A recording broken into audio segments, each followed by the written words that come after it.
Top FM. More music variety. Top.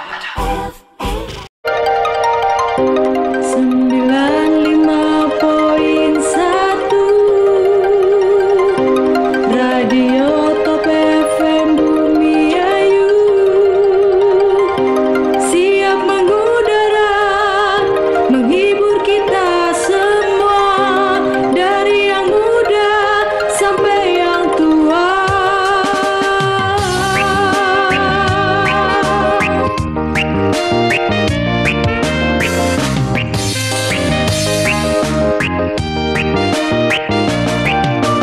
Setiap hari takkan ada henti-hentiku mendengarkan musik yang tren di saat ini. Beragam hiburan dan informasi selalu ada di sini. Radio Top FM Bumi Ayu takkan pernah layu, meski jarak dan waktu selalu menggema menggapai nirwana untuk menghibur kita semua bernyanyi. Radioku Top FM Bumi Ayu. Radioku Top FM Bumi Ayu. Assalamualaikum warahmatullahi wabarakatuh. 95.1 inspirasi kita semua. Halo, apa kabar teman di mana Anda berada saat ini? Ya, senang sih rasanya untuk sore hari ini jumpa lagi dengan Bayu Ahmad di spesial podcast Radio Talkshow untuk sore hari ini. Dan teman ya, untuk sore hari ini kita akan ngobrol milenial, ngobrolin pemilu, yaitu organisasi pengawasan partisipatif dalam pandangan kaum muda. Dan teman ya, untuk sore hari ini yaitu dengan pembicara kita ada Mas MF Bima Sakti, kemudian juga Mas Baki Maulana Rizky dan juga Nisyaul Muslimah, teman-teman dari alumni SKKP Bawaslu Jawa Tengah 2020. Dan untuk moderator kita nanti ada Mas Aminullah Ibrahim yang akan memandu di program podcast Radio Talkshow untuk sore hari ini bersama teman-teman di Milenial Ngobrolin Pemilu, karena memang pemilu ini juga penting untuk generasi milenial untuk saat ini, meskipun ini menjadi satu pendidikan untuk politik atau demokrasi kita di Indonesia. Baik teman, langsung aja kita coba serahkan untuk spesial podcast Radio Talkshow untuk sore hari ini ya dengan Mas Amin Nullah Ibrahim ya. Ya, monggo Mas Amin Nullah Ibrahim, silakan. Oke. Assalamualaikum warahmatullahi wabarakatuh. Sahabat warahmatullahi wabarakatuh. Radio Top FM, inspirasi kita semua. Oke, apa kabarnya hari ini? Semoga baik-baik aja ya. Senang rasanya kali ini bisa podcast bareng bersama Radio Top FM 95,1, radionya orang Bumi Ayu ya. Oke, perkenalkan, nama saya Aminullah Ibrahim yang kali ini akan memandu podcast atau diskusi milenial ngobrol pemilu yang mungkin tema hari ini ditunggu-tunggu oleh generasi milenial. Bagaimana sih urgensi pengawasan partisipatif dalam pandangan kaum muda? Oke, untuk kali ini saya akan menemani Sobat Top FM selama 1 jam ke depan. Nantinya bakal seru mengenai pandangan kaum milenial. Bagaimana sih pengawasan partisipatif yang akan dilakukan kaum muda di kalangan masyarakat maupun di lingkup pelajar ataupun mahasiswa. Oke, yang pertama nanti ada pembicara. Yang pertama ada Mas Bima Sakti, alumni SKPP Bawaslu Jawa Tengah tahun 2020. Kemudian ada Mas Baki Maulana Rizky, alumni SKPP Bawaslu Jawa Tengah tahun 2020 juga. Untuk yang pertama nanti kita ngobrol santai bersama Mas Baki mengenai pegiat literasi di jaringan masyarakat sipil dan founder Dimensi Perubahan. Oke, selamat sore Mas Baki. Selamat sore Mas Bima. Oke, selamat sore semuanya. Selamat sore Mas Amin. Iya, sore juga. Kali ini bisa ngobrol bersama Mas Bima ya. Iya. Mengenai apa Mas Bima tadi? Ini kita terkait pengawasan partisipatif seperti itu dalam kacamata perspektif sahabat-sahabat yang dari kalangan masyarakat sipil seperti itu. Dan juga mungkin perihal pengawasan partisipatif ini cukup penting ya, karena kalau bisa dibilang setiap tahun ke tahun jumlah penduduk kita ini makin meningkat. Bahkan kalau kita bicara konteksnya pemilu itu dapilnya juga makin banyak ya. Artinya sebetulnya pengawasannya juga harus bertambah seperti itu. Nah, mungkin pengantar itu dulu ya Pak. Oke, itu dulu ya. Oke, pengantar mengenai sebenarnya kalau misalkan berbicara tentang masyarakat itu bisa dikaitkan dengan media sosial juga ya. Iya, Media sosial terkait dengan tadi Mas Bima katakan bahwa jaringan literasi bagi masyarakat itu bisa menggiring opini pemilihan dalam pemilihan wakil dari rakyat ya. Iya.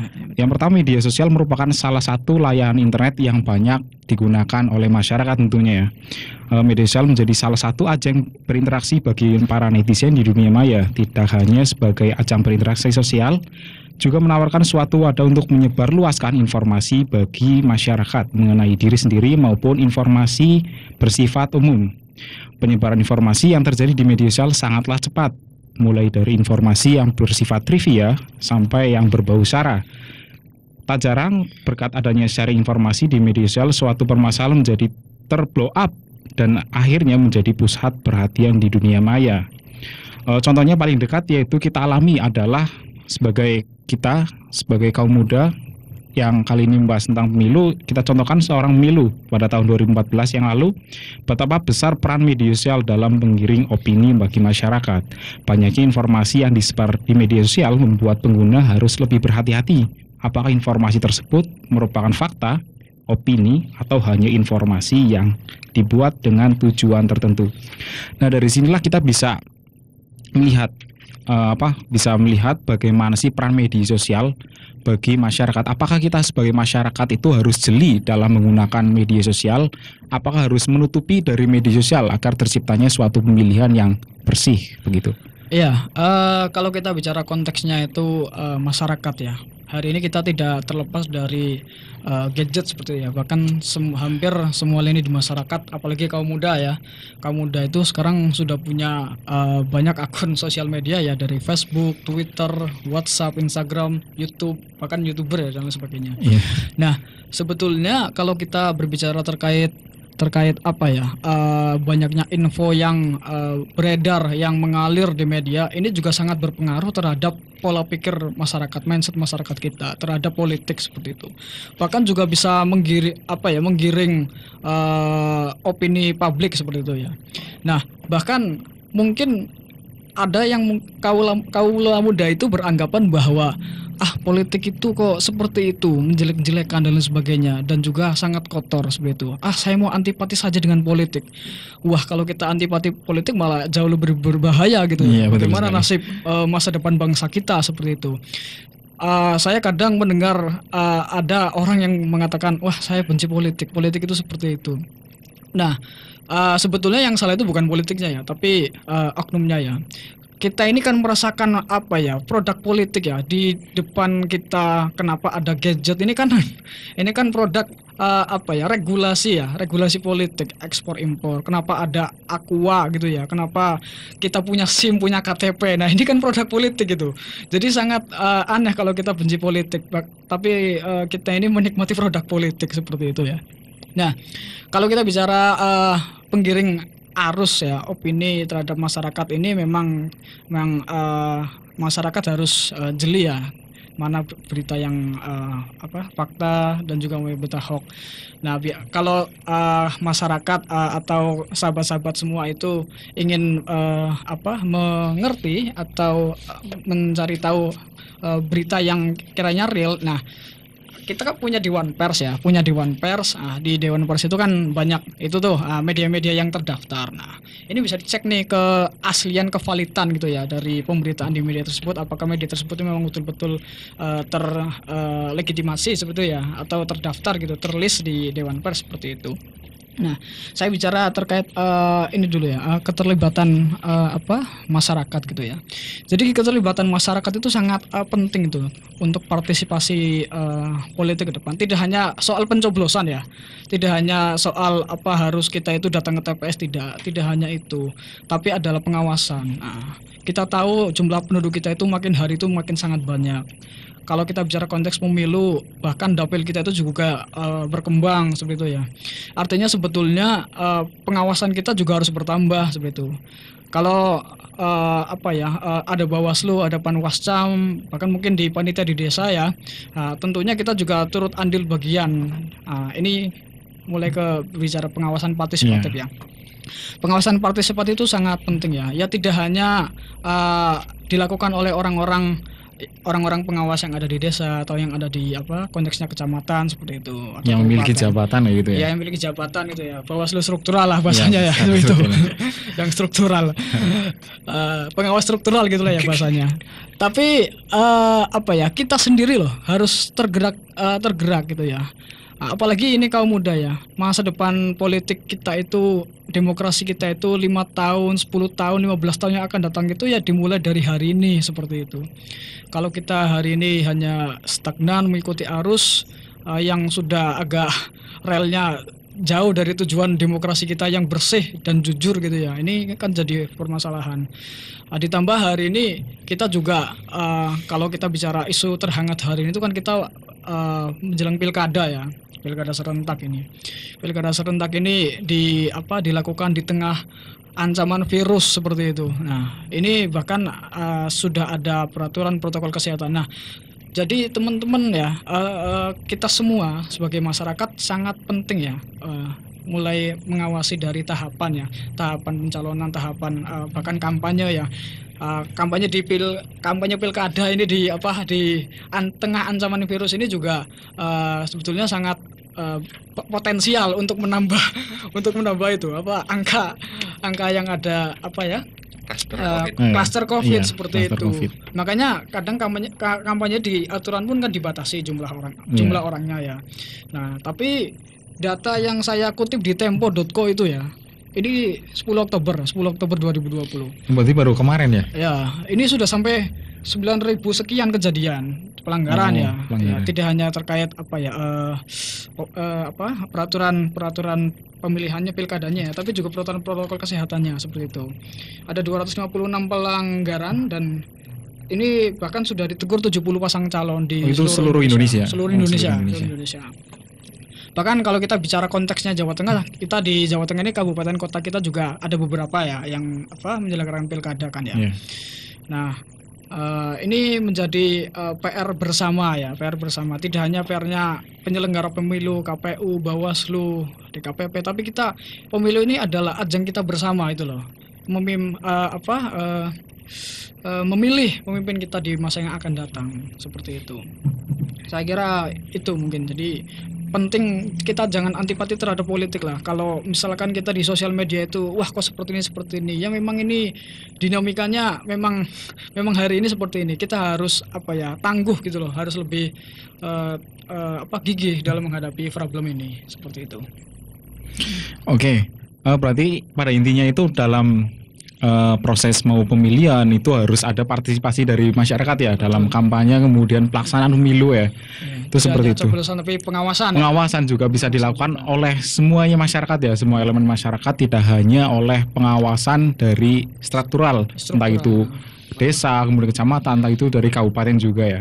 Oke, kita beralih ke Mas Baki sebagai penggiat media dan redaktur Rembes.net. Oke, dari Mas Baki, kita itu kan pertama mengenai pengguna media sosial ya, perlu adanya keterampilan literasi media sosial. Mengingat kedudukan media massa dalam perkembangan masyarakat sangatlah penting, maka industri media massa pun berkembang pesat saat ini. Mengenai media dalam masyarakat, tentunya harus ada fungsi edukasi kepada masyarakat. Kali ini kita berbicara mengenai pemilu ataupun pilkada sebagai pengawas partisipatif dalam kita memilih media itu seperti apa dan pengaruh dari media itu seperti apa gitu. Apakah sangat penting atau apa kita harus menutup diri dalam isu-isu yang terkait dengan pemilu atau pilkada agar terciptanya pilkada yang demokratis. Oke, baik. Terima kasih atas waktu yang sudah diberikan. Mohon izin bicara Bang, Mas Amin, Mas Bima, dan teman-teman alumni pengawas partisipatif yang kebetulan kita yang ada di sini di TOF FM adalah bagian dari peserta Sekolah Kader Pengawas Partisipatif Jawa Tengah tahun 2020. Jadi kita masih hangat-hangatnya menjadi alumni dan semoga kita tetap punya gerakan khususnya di Kabupaten Brebes untuk bagaimana bisa mengajak masyarakat dan juga kaum muda sesuai dengan aturan main yang ada di negara kita di Indonesia. Artinya kita bicara pengawasan partisipatif, kita bicara terkait kepemiluan, itu sebetulnya kita itu menjadi apa ya, sebagai usaha untuk bagaimana menjalankan amanat undang-undang. Karena aturan main katakan terkait pemilu ya, kita bisa merujuk pada UU 7 tahun 2017 terkait pemilihan umum, di mana pemilu itu sebagai sarana untuk apa, mewujudkan kedaulatan rakyat. Artinya ini sangat penting. Kenapa? Karena semua aspirasi, semua kepentingan masyarakat, semua kebutuhan dan sebagainya ini bisa kita rumuskan dalam pemilu yang sesuai dengan undang-undang. Artinya kita bisa secara bersama-sama menciptakan pemilihan yang bersih. Untuk bagaimana ketika sudah dihasilkan calon pemimpin ataupun sudah dihasilkan para pemimpin yang dihasilkan daripada pemilihan umum, ini bisa menjadi apa ya, pewujud daripada aspirasi masyarakat. Artinya begini, pemilu kan ini untuk ini ya, menghasilkan pemimpin yang akan memimpin masyarakat. Nah, ketika caranya bersih, ketika pengawasannya maksimal, tentu kita akan bisa optimal dalam melahirkan pemimpin yang bersih. Dan itu juga akan berdampak kepada kepemimpinan yang akan dilaksanakan di periode selanjutnya. Sebetulnya yang menjadi urgensi adalah di sini, di titik bagaimana kita bisa secara bersama-sama, baik itu pemuda, baik itu masyarakat dari kelompok apapun, bisa turut apa ya, berpartisipasi bagaimana kita mengawasi agar pemilu ini, agar pemilu ataupun pilkada berjalan sesuai dengan aturan yang ada. Nah, inilah titik tekan daripada adanya pengawasan partisipatif. Jadi tidak menutup pintu bagi siapapun untuk bergabung menjadi pengawasan partisipatif. Jadi semuanya bisa melakukan pengawasan ya? Betul. Artinya ini sebetulnya yang ingin kita gerakan ya, untuk bagaimana sebetulnya kita tidak begitu ribet ataupun tidak begitu sulit ketika ingin menjadi seorang pengawas partisipatif. Nah, kita tinggal bisa membaca undang-undang, kita bisa sosialisasi ke tetangga, ke saudara, untuk katakan kita untuk konsisten menolak yang namanya politik uang. Begitu sih, kurang lebih sementara begitu. Oke, kemudian kita beralih lagi ke Mas Bima ya. Mas Bima mengenai peran masyarakat sipil. Peran masyarakat sipil dalam menciptakan demokrasi yang bersih dalam pemilu atau pilkada. Oke, saya ke Mas Bima.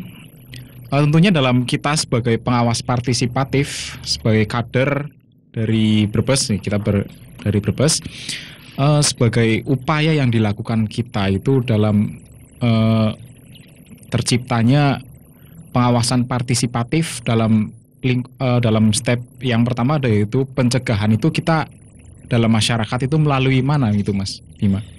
Oke ya, kalau kita bicara terkait pencegahan ya, satu hal sebetulnya ya, kita ini kan semua masyarakat, semua orang bisa menjadi pengawas partisipatif.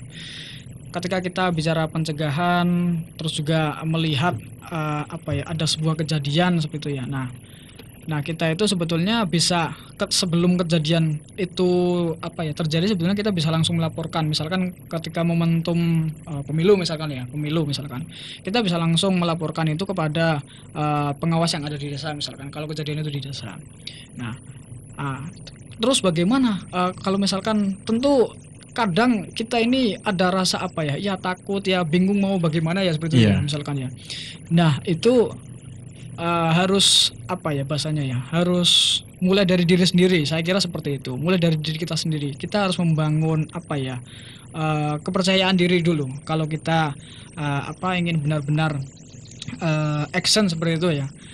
Karena jujur saja kadang kita ini dibenturkan dengan hal-hal tetangga saya ternyata melanggar. Saya khawatir kalau misalkan saya melaporkan malah tetangganya kena kayak gitu ya. Jadi hubungan keluarganya rusak seperti itu. Nah ini kan kadang ada rasa seperti ini. Nah makanya paling penting itu adalah memang membangun kepercayaan diri dulu, dan harus harus kuat seperti itu ya bahasanya. Kita harus mengikuti aturan yang ada, aturan mainnya itu seperti ini, seperti itu ya. Aturan dari negara itu seperti regulasinya sudah ada dari KPU, dari Bawaslu juga sudah ada, maka harus kita taati bersama. Terus nanti ketika ada kejadian seperti itu ya, alangkah kita sebagai masyarakat ya yang taat pada aturan negara ya.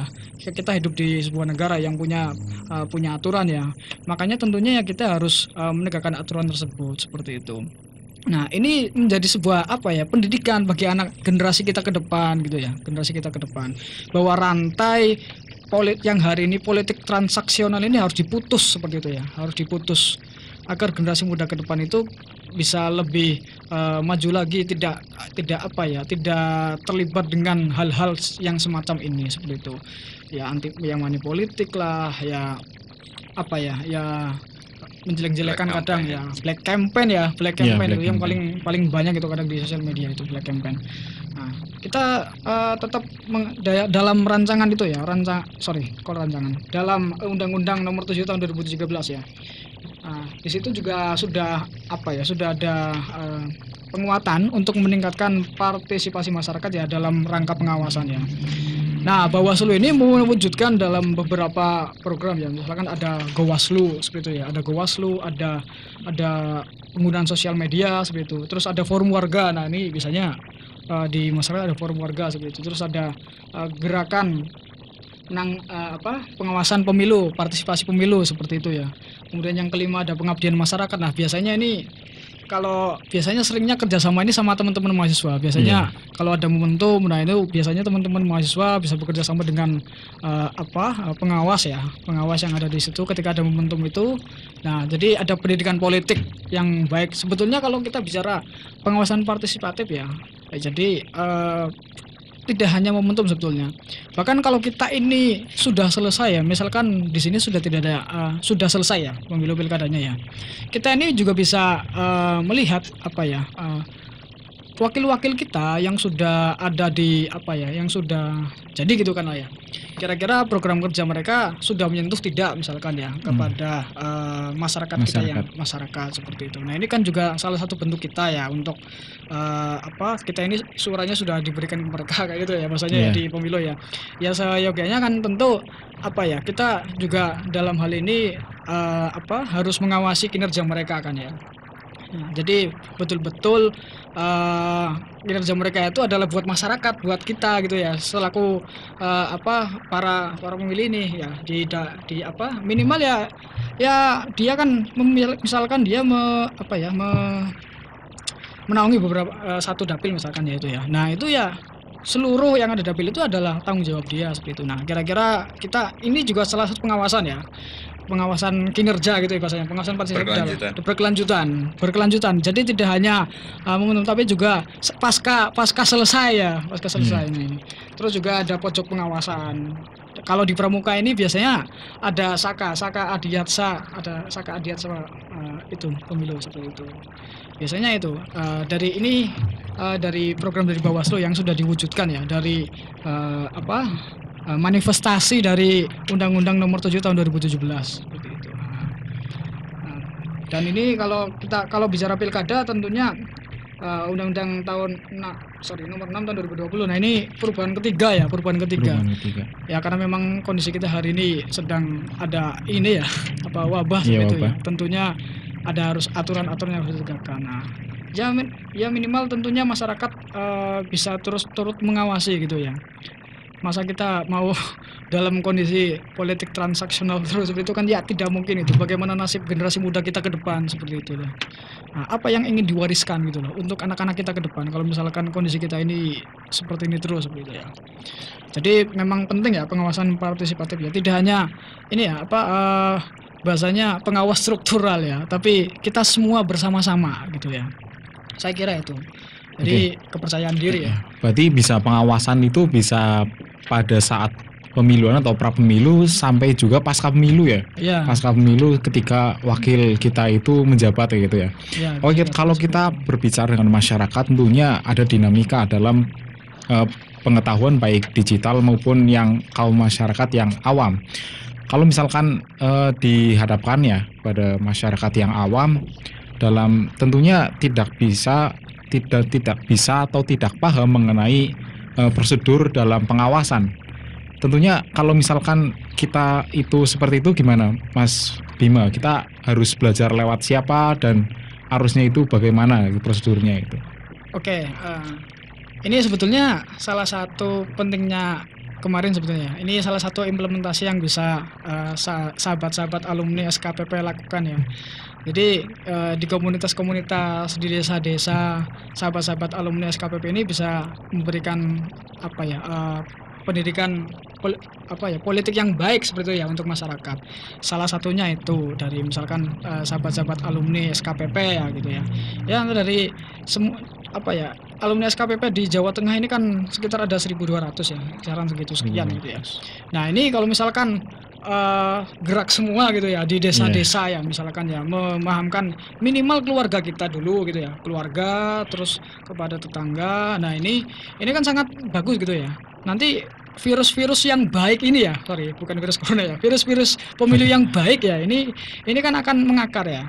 Nah, akan tertransfer kepada masyarakat kita. Ini loh cara kita ini membangun sebuah demokrasi yang bersih, yang jujur gitu ya. Yang jujur seperti itu. Nah, salah satunya itu ya, sahabat-sahabat alumni yang SKPP, nah ini bisa turut hadir di tengah-tengah masyarakat.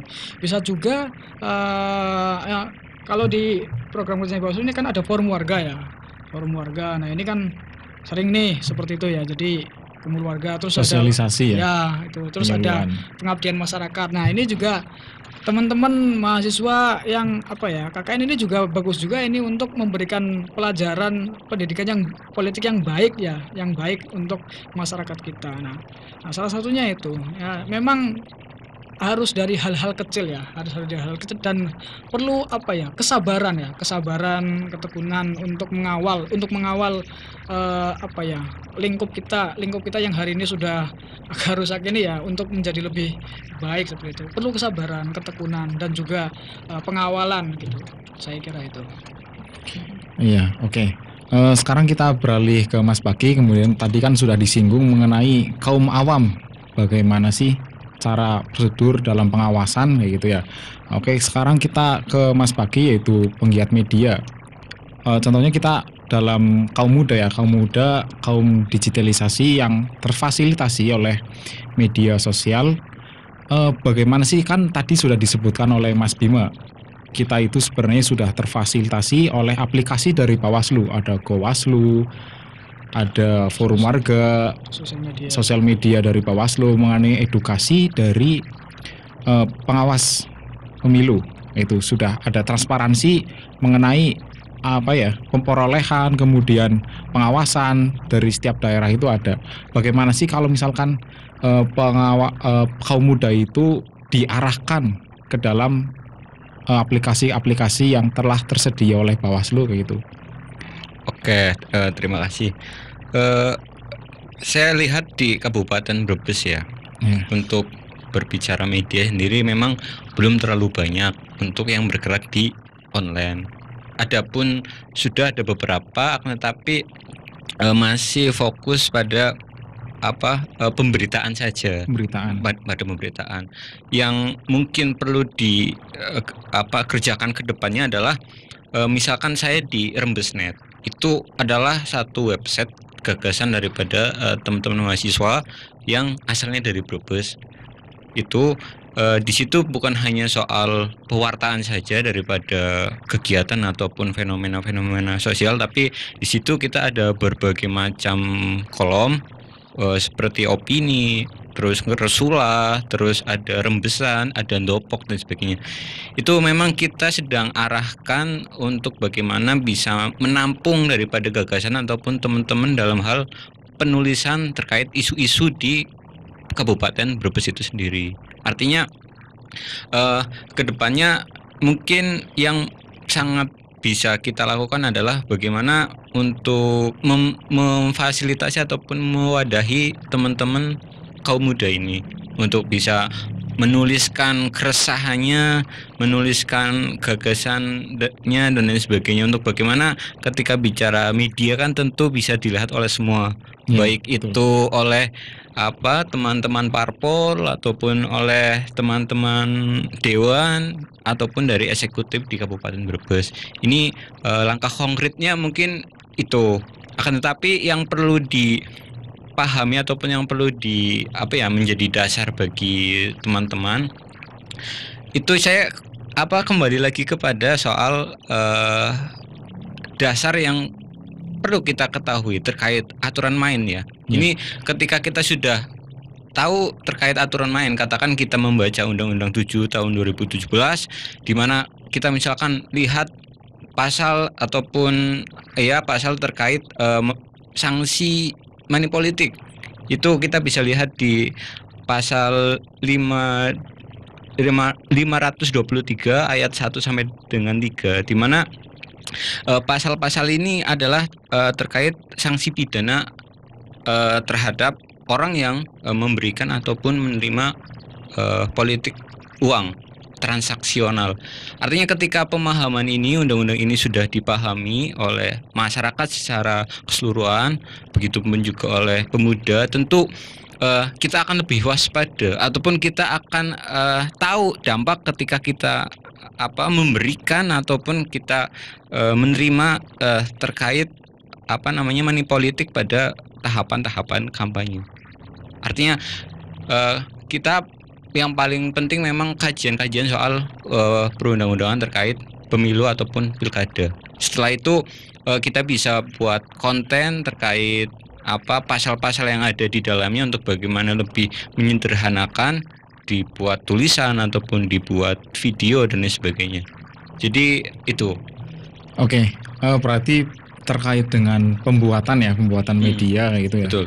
Oke, mungkin Mas Baki ini salah satu dari kaum muda di Kabupaten Brebes yang sadar akan pengawasan partisipatif ya. Masih muda sekali. Masih muda sekali. Alhamdulillah. Oke, mungkin pertanyaan yang paling mendasar itu bagaimana sih membangun kesadaran untuk kaum muda agar menjadi semangat dalam pengawasan partisipatif dalam pemilu atau pilkada. Oke, begini, saya sedikit cerita ya. Pasca saya pulang dari pelatihan di Jateng itu, yang tepatnya di Banjarnegara, saya ngobrol dengan teman-teman di desa, di dusun, yang notabene pendidikannya tingkat SLTA ke bawah, walaupun sudah menjadi pemilih karena umurnya sudah lebih daripada 17.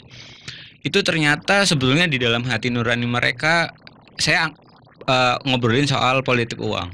Di dalam hati nurani mereka itu sebetulnya menolak. Jadi akan tetapi karena kebutuhan ekonomi, karena kondisi-kondisi yang lainnya, sehingga mereka menerima dan sebagainya. Jadi sebetulnya untuk menggali kesadaran daripada masyarakat, sebetulnya kita yang sudah paham harus turun betul ke masyarakat. Kita ajak ngobrol, kita diskusi, kita sedikit memberikan, bukan banyak ya, tapi sedikit memberikan pemahaman bahwa ketika kita menerima money politik itu kita ada sanksi pidananya yang tidak main-main, bisa sampai dengan 24 juta bisa sampai dengan 48 juta untuk apa namanya ketika kita terkena sanksi pidana. Artinya ketika poin-poin pasal-pasal ini sudah tersampaikan betul di masyarakat, saya pikir ini bisa menggugah ataupun bisa menjadi awal daripada kesadaran masyarakat bisa menciptakan pemilihan yang bersih. Begitu. Artinya kita pahami pasal-pasal yang ada, kita pahami aturan main yang ada, kita bisa kita bisa terapkan disosialisasikan lewat media-media yang ada. Misalkan di media Rembesnet ataupun kita kajian di Top FM dan sebagainya. Jadi itu. Oh, berarti harus tahu dari sanksi atau ganjaran. Betul. Apa yang karena kita perbuat gitu ya. Karena memang itu sangat menyadarkan ketika bicara sanksi, sangat menyadarkan. Oke, mungkin kalau misalkan kita beralih ke pengguna media ya, kita itu harus tahu dan paham akan substansi apa yang kita akan bahas gitu. Betul. Kalau misalkan seorang itu masih awam, Oke. punya media tapi masih awam, Iya. bagaimana sih caranya kita itu memperoleh bahan untuk Oke. dijadikan media? Oke, kalau mencari bahan, saya pikir banyak dah. Kita bisa kunjungi website yang ingin kita jadikan bahan. Katakan kita ingin mencari bahan terkait pengawasan pemilu, kita bisa kunjungi website Bawaslu. Kita ingin tahu regulasi daripada pemilu, kita bisa kunjungi website KPU dan lain sebagainya. Artinya hari ini kita untuk bahan sudah begitu Banyak ya, tidak iya, haus bahan. banyak dan tersedia. Tinggal bagaimana kita mau titik fokusnya di mana, begitu. Oke. Ketika bicara pengawasan, mau ndak mau kita harus tahu dong aturan mainnya seperti apa yang kita mau awasi, begitu. Oke. Nah, Terkadang menjadi seorang penulis ataupun menjadi seorang pembuat video kayak gitu, membuat konten, terkadang mengalami yang namanya titik kejenuhan. Oke, titik jenuh. Titik kejenuhan. Soalnya saya juga pernah menulis, Ya. itu kayak mengalami kejenuhan ya. Iya. Itu harus lanjut kemana dan harus mulai lagi. Kalau ini selesai harus mulai lagi, itu apa gitu loh. Apa itu dalam menemukan masalah itu terkadang kita sulit. Oke. Sulit maksudnya tidak sesuai dengan kapasitas kita gitu. Ya, gimana berarti sulit ketika menemui titik jenuh? Iya. Lalu apa? Solusinya ketika kita itu menemukan titik jenuh. Dalam membuat satu tulisan ataupun misalkan, karangan. iya. Oke. Gimana ya? Sebenarnya saya tidak ingin mengasih solusi ya, cuman saran aja kalau dari saya pribadi. Untuk membuat satu bahan tulisan yang jelas, saya akan cari bahan-bahannya dulu. Biasanya saya downloadin dulu, mulai dari teori-teori yang ada, terus data-data yang ada. Misalkan kita bisa ngambil dari BPS, terus kita kita interpretasikan, kita tuliskan ulang dari data tersebut, tapi dengan realitas yang kita alami ataupun dengan pengalaman yang kita dapatkan. Artinya ketika kita menjalani secara langsung, saya pikir itu sangat menjadi modal yang kuat untuk bagaimana kita bisa menuliskan sesuatu. Ketika kita tidak terjun langsung, memang akan cenderung sulit ataupun sering menemui titik jenuh. Tapi ketika kita katakan kita buat tulisan terkait pengawasan partisipatif ya. Akan tapi kita tidak pernah turun ke lapangan, kita tidak pernah memberikan edukasi, kita tidak kita tidak melihat tahapan kampanye ataupun mengawasi tahapan-tahapan pemilu yang ada. Tentu kita akan kesulitan untuk membuat satu tulisan. Tapi harus observasi dulu ya. Betul, itu menurutku wajib lah. Kalau soal kita terjun langsung itu wajib dan sangat memudahkan kita untuk menulis karena kita mengalami betul kondisi di lapangan seperti apa. Begitu. Oke. Terkadang setelah kita tadi dijelaskan sudah menemukan inovasi, sudah menemukan masalah, terkadang kita itu kan namanya media edukasi itu harus kompetitif dan menarik. Kompetitif dan menarik. Bagaimana sih caranya kita membuat media tetapi harus menarik dan ada minat baca atau minat melihat dalam video kita atau konten kita itu. Oke, yang jelas nilai independensi harus dijaga. Itu Ya. itu menurutku menjadi modal awal untuk media sekarang ya. Ataupun untuk media teman-teman yang masih mau merilis ataupun membangun independensi. Artinya keterikatan dengan siapapun disingkirkan terlebih dahulu, kecuali kita profesional ya. Kecuali kita profesional. Independensi tentu ketika kita sudah mampu untuk independen dari media kita, pembaca akan tertarik. Oh ya, ini media ndak kesana kemari ya. Ini memang jernih, ini memang sesuai dengan fakta pemberitaan di lapangan dan sebagainya. Kurang lebih begitu. Independensi menurutku. Independensi Iya. ya. Artinya tidak tumpangan kepentingan lain gitu Iya. ya. Karena kalau nggak independen kita juga malas. Oh ya, ini medianya sana. Iya. Ini medianya sini. Iya, tidak netral ya gitu, Gitu. ya. Oke. Itu terkait dengan penggunaan media untuk kaum muda. Selanjutnya saya beralih lagi ke Mas Bima, yaitu masyarakat sipil. Kayak tadi sudah dikatakan bahwa dalam penanaman pengawasan partisipatif yang dijelaskan oleh Mas Baki, biasanya yang bikin jera adalah sanksi atau ganjaran bagi masyarakat. Apakah dari Mas Bima itu selain dari selain dari sanksi atau hukuman yang buat jera untuk masyarakat agar terciptanya politik yang bersih, itu apa ada solusi lain selain dari itu sosialisasi terkait dengan Oke ya, kalau kita bicara masalah sanksi ya, saya malah melihatnya nanti yang terjadi itu adalah realitas sosial gitu ya. Realitas sosial yang ada di masyarakat gitu ya. Misalkan kena sanksi dari negara misalkan ya. Ini juga nanti, bahkan nanti kalau misalkan ada yang melanggar ya, ini juga kena hukum sosial di masyarakat. Ini banyak kan seperti itu, dengan hukum sosial. Orang masyarakat kan kadang tetangga itu kan memandang, wah ini keluarga ini pernah dapat sanksi dari negara misalkan, terus juga kena pelanggaran pemilu seperti itu bahasanya ya. Nah ini kan juga kayak sanksi sosial gitu ya, sanksi sosial di lingkup antar tetangga gitu ya. Nah selain efek jera itu ya, jadi memang dampak negatifnya itu memang sangat banyak gitu ya. Kalau misalkan kita bicara masalah money politik seperti itu ya, money politik, terus juga kita melanggar aturan-aturan main yang sudah ada ya di KPU, di Bawaslu, bahkan sanksinya sudah ada seperti itu ya. Terus juga nah ini juga hal yang penting ya bagi teman-teman semua ya. Artinya bahwa pengawasan partisipatif itu harus bahasanya itu kita itu niat dari diri kita harus dimulai dari diri kita pribadi gitu ya, dari diri kita pribadi, kemudian nanti tersalur kepada teman-teman kita seperti itu. Saya kemarin juga sedikit ngobrol sama teman-teman ya, teman-teman komunitas yang ada di, kebetulan saya sering ngobrol sama teman-teman organ mahasiswa yang ada di kampus di Bumiayu, di Peradaban Bumiayu.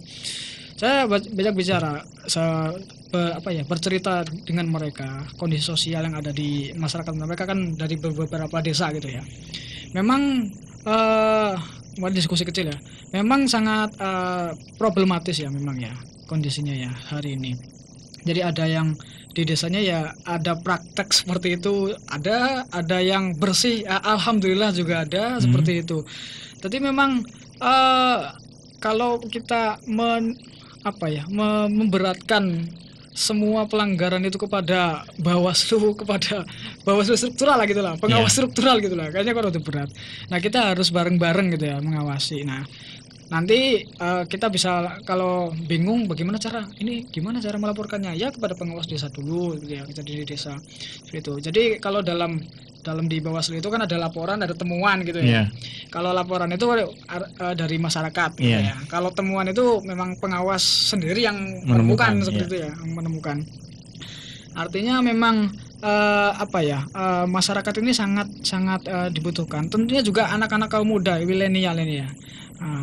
Perlu dibutuhkan tenaga mereka yang masih fresh ini peran para anak muda terutama yang di desa ini sangat tinggi ya, sangat perannya sangat penting gitu ya untuk membangun sebuah peradaban demokrasi yang lebih bersih seperti itu.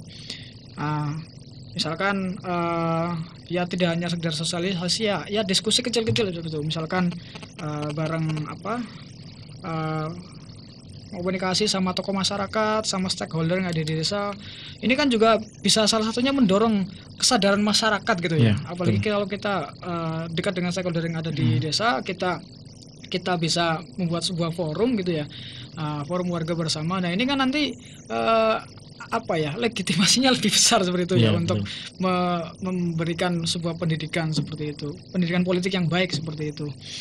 Nah ini penting juga. Jadi saya kira itu ya terkait dengan masyarakat sipil ya. Ya tentunya juga media memang pengaruh juga ya. Hari ini kalau yang menguasai media itu tentu menguasai dunia gitu ya. Apalagi masyarakat sekarang kan banyak lihat masalah kondisi politik itu kan dari TV gitu ya. Kalau misalkan tidak jarangnya pakai gadget, biasanya kan kiblat informasinya kan di televisi gitu ya. Padahal kadang di televisi itu pun hanya kadang masih satu informasi ya. Jadi informasi yang lain seperti harus dicerna juga gitu ya. Kadang ada semacam kayak framing seperti itu ya. Di framing. Jadi lebih mempercayai framing daripada sebuah data. Ya data itu sangat penting itu ya, sangat penting. Karena kita sahabat-sahabat alumni SKPP, kita semua bersama dengan masyarakat bisa bergerak, bisa menangani ini ya lihat dari data dulu gitu ya. Kita memetakan kondisi masyarakat sekitar dulu, ini bagaimana kondisi sebelumnya penyelenggaraan hajatan 5 tahunnya itu bagaimana. Nah nanti sektor mana nih yang harus kita datangi terlebih dahulu seperti itu.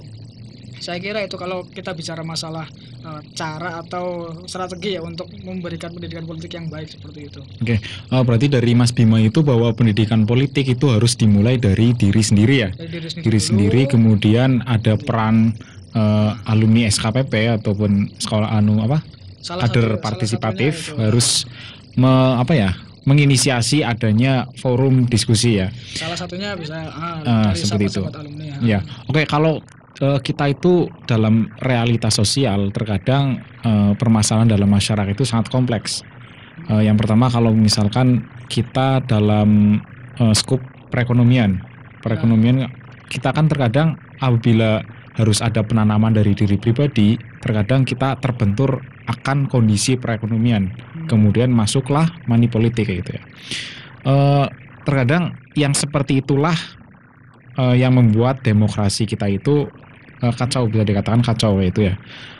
Apa sih yang harus ditanamkan dalam pengawas partisipatif yang tentunya dilakukan oleh semua elemen masyarakat dalam upaya diri pribadi untuk memerangi money politik tersebut gitu.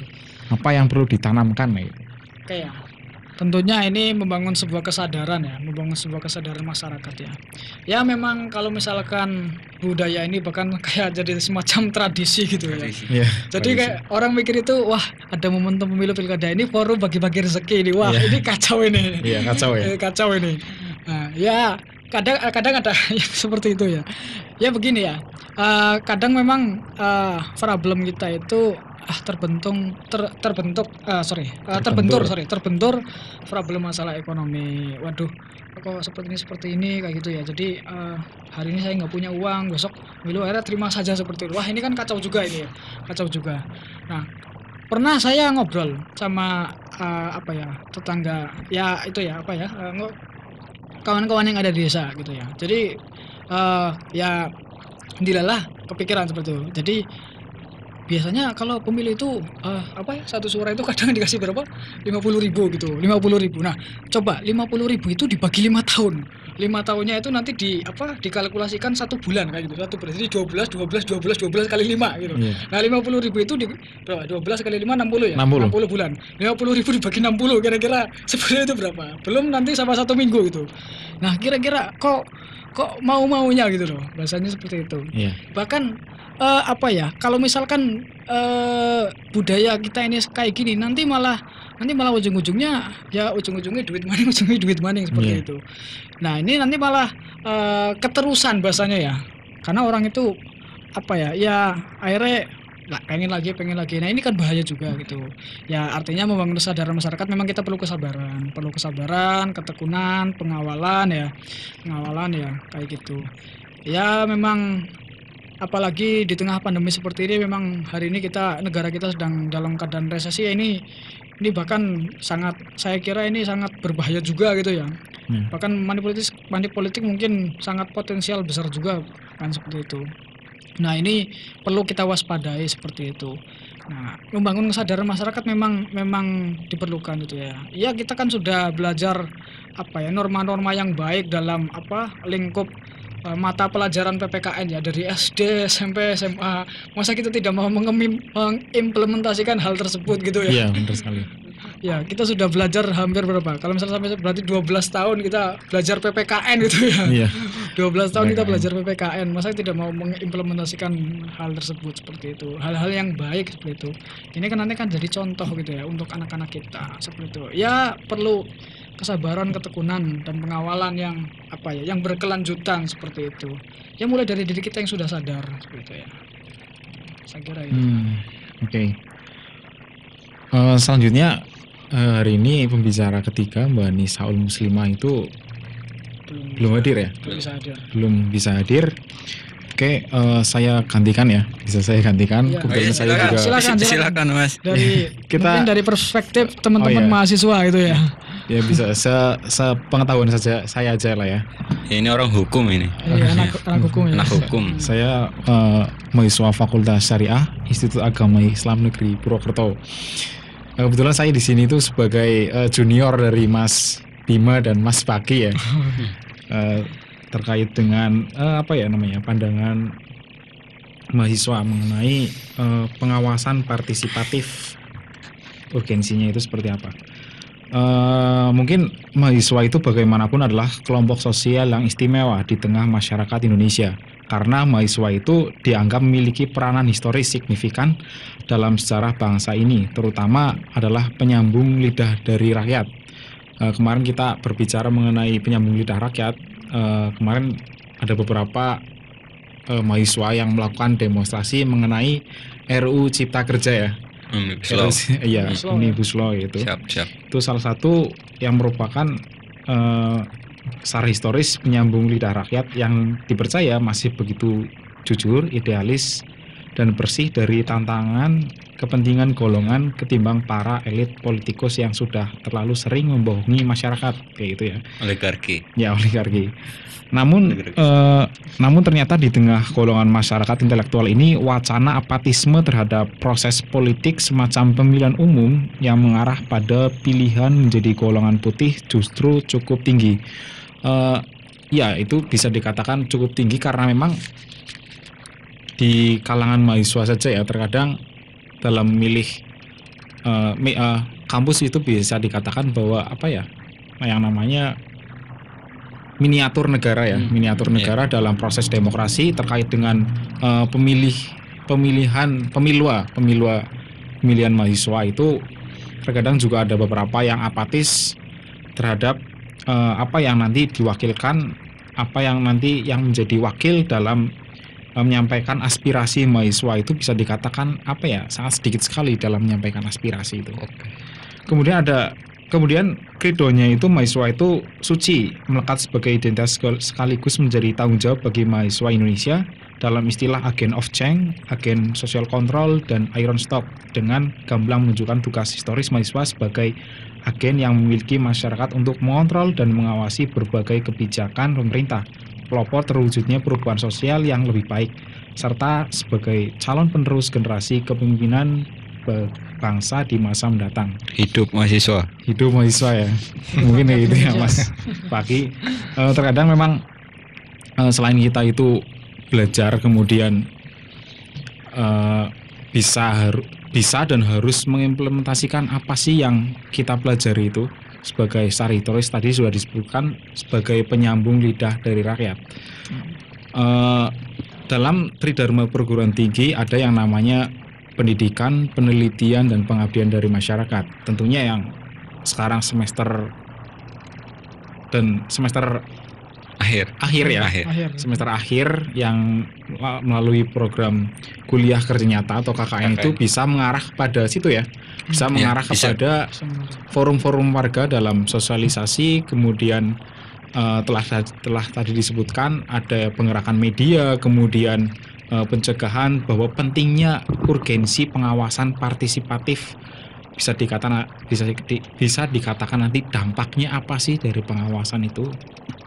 Dampaknya apa sih kalau kita itu memakan money politik?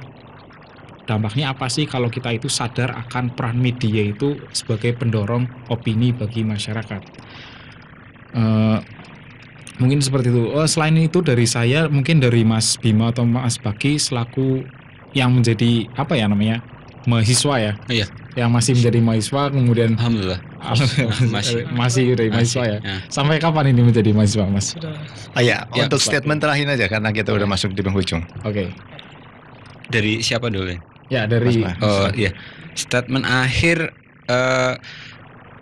yang jelas saya ingin mengajak teman-teman ataupun masyarakat di Kabupaten Brebes untuk bagaimana kita bisa tahu aturan main yang ada dalam proses pelaksanaan pemilu dan pilkada. Dengan begitu kita bisa menciptakan pemilu ataupun pemilihan secara bersih. Kurang lebih begitu. Terima Oke. kasih. Kalau Mas Bima, singkat aja. Karena closing. Intinya saya juga berpesan ya, termasuk untuk diri saya sendiri, sahabat-sahabat alumni SKPP dan semua masyarakat sekitar yang ada di Brebes tentunya, mari kita bangun lingkungan yang baik, yang demokrasi yang baik, yang bersih seperti ya. Mulai dari diri kita harus sadar gitu ya, bahwa masa depan demokrasi kita itu ya berada di tangan kita seperti itu. Tentunya mari kita berjuang bersama-sama agar demokrasi kita ini menjadi lebih baik lagi, seperti itu. Saya Oke. kira seperti itu. Mas Amin dulu mau statement closing? Ya, saya Singkat closing aja. ya, sekaligus. Berbicara mengenai ini ya, pemilu atau pilkada itu, saya mengacu pada norma tertinggi yaitu Pancasila, terutama sila keempat kerakyatan yang dipimpin oleh hikmat kebijaksanaan dalam permusyawaratan perwakilan, bahwa Indonesia itu mengakui negara yang demokrasi atau kedaulatan rakyat. Di dalam negara demokrasi itu setiap orang itu memiliki kesetaraan hak dalam menyampaikan pendapat.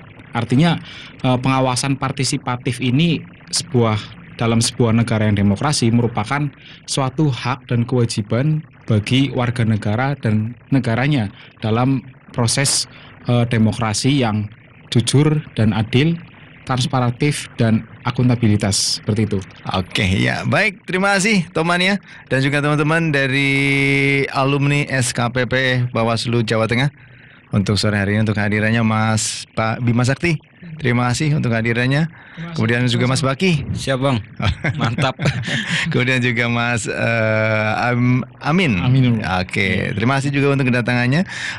Baik, terima kasih juga untuk temannya yang sudah setia bersama kami. Demikian ngobrol-ngobrol kita, yaitu milenial ngobrol pemilu, karena memang generasi kita, pemilu kita ataupun milenial kita juga harus paham tentang yang namanya demokrasi, pemilu, karena dan juga harus ikut aktif di politik, karena ke depan senior-senior kita pensiun, kita harus tampil ke depan dan juga akan menjadi garda terdepan dalam demokrasi politik kita di bangsa Indonesia untuk lebih maju lagi.